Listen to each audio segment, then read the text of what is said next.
Қайырлы күн, достар. Бүгін сіздермен духовкада пісіруді қажет етпейтін, өте жеңіл, оңай әрі тез дайындалатын банофи пай пирогын дайындаймыз.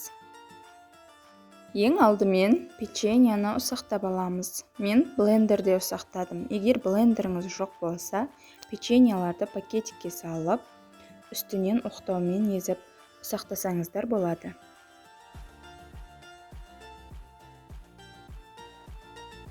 Ұсақталған печеньенің үстіне ерітілген сары майды құйып, жақсылап біріккенше араластырамыз.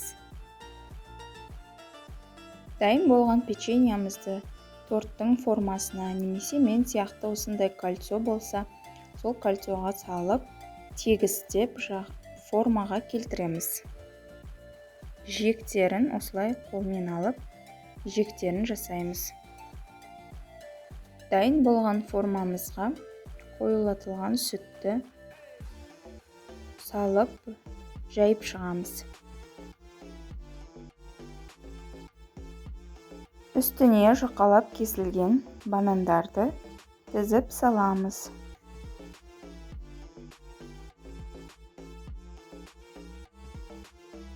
Оның үстінен тағы да бір қабат қойылтылған сүтті салып, жақсылап жағып аламыз.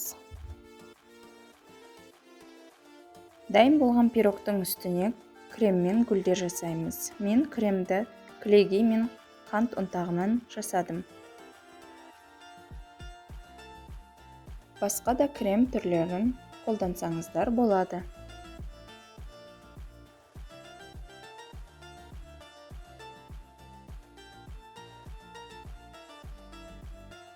Үстіне какао ұнтағын сеуіп әсемдейміз.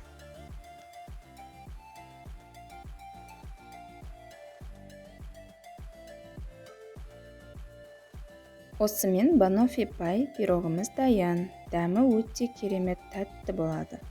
Қойылтылған сүт пен бананның үйлесімді дәмі шаймен күшті кетеді. Сіздер де осы рецепт бойынша үйде дайындап көріңіздер. Менің каналыма тіркеліп лайк басуды ұмытпаңыздар.